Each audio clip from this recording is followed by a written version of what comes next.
So when you use any security camera, you will notice that there is a significant change in the detail that the video footage provides as you keep changing the focal length of that camera. So this kind of a zoom will change the position of the lens inside the camera. Those cameras which are fixed cameras are not in a position to change the lens, change the position of the lens of the camera, and if you try to zoom in that particular camera's software, then that is a digital zoom, but not exactly a zoom which lets the camera lens move forward or backward. So now let's place this camera in an architectural layout, and let's see how much area does it capture. So I'm going to place this camera on this corner.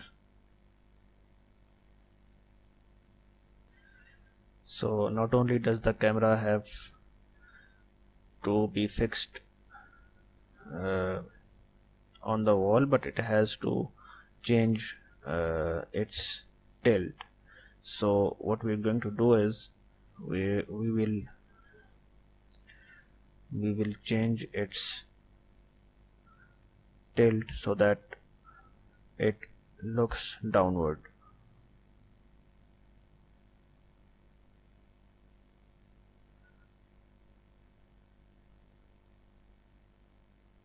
Now these are some installation parameters which have to be kept in mind, because the camera is not PTZ, so it cannot rotate by itself. So now what we can do is we can also change the side which it is looking at. So now you can see that if it is on this side, this is the area that it captures, and if this camera is installed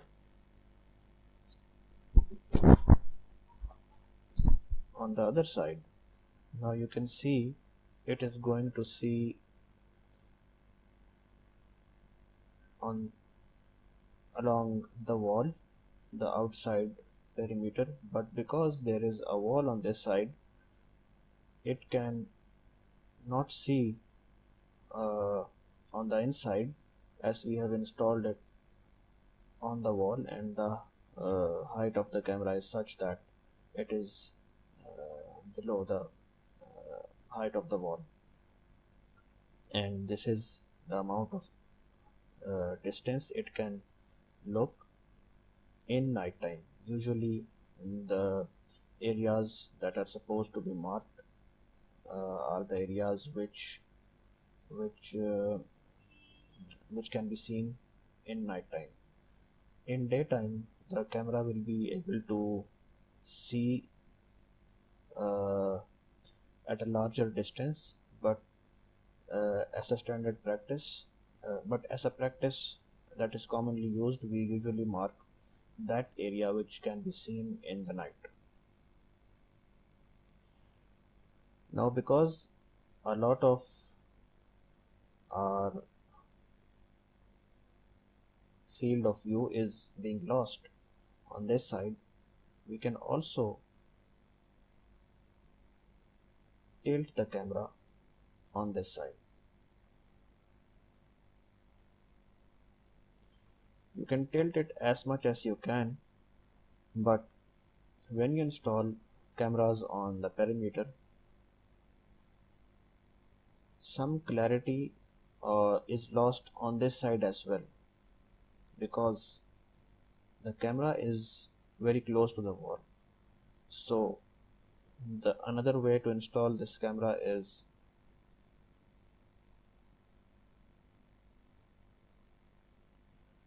you can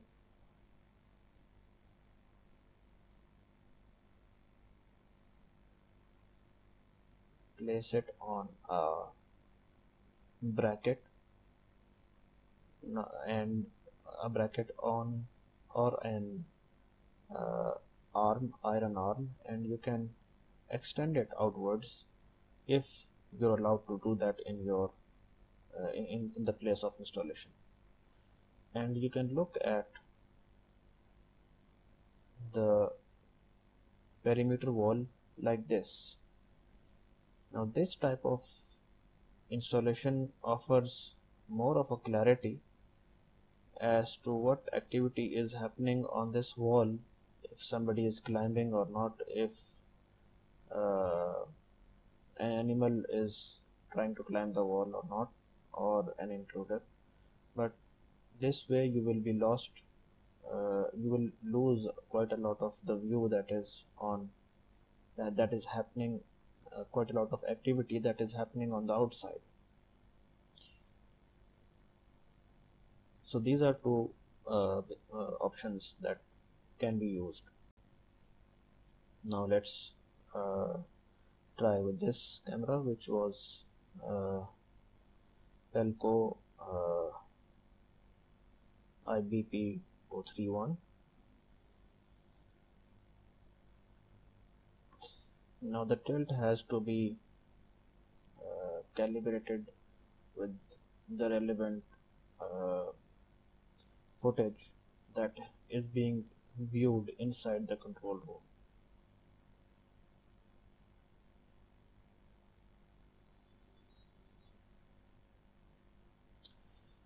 Okay, so now we can see that when the autofocus zoom of this camera, now by the zoom of this camera means it is a varifocal camera, so the lens will change its position, and when the focal length is less, this is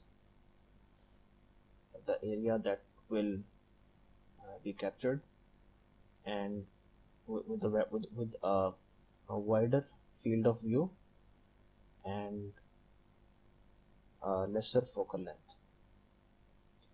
And if the focal length increases, the field of view, the angular field of view, the horizontal one, will decrease, so less area will be captured.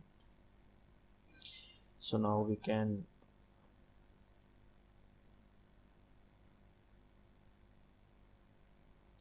try to position this camera again by rotating it towards the outside.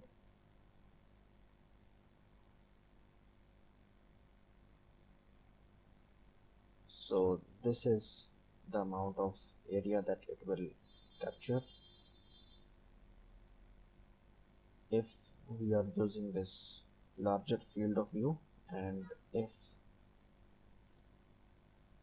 we use the smaller field of view, then this is the amount of area that it captures.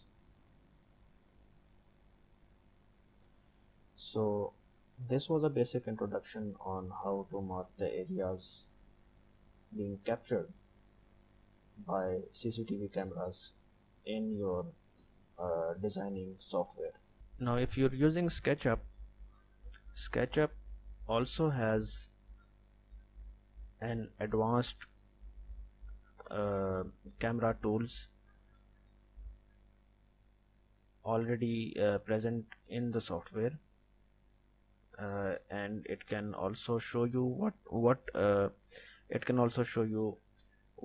the footage looks like when you view from that camera. So that we will discuss in the next episode, in the next video. So if you'd like to stay connected to this, if you liked this information, and if you'd like to stay connected, stay updated on physical security architecture, then subscribe to my channel. And if you're watching this video on LinkedIn, you may follow me on LinkedIn to stay updated. Thank you.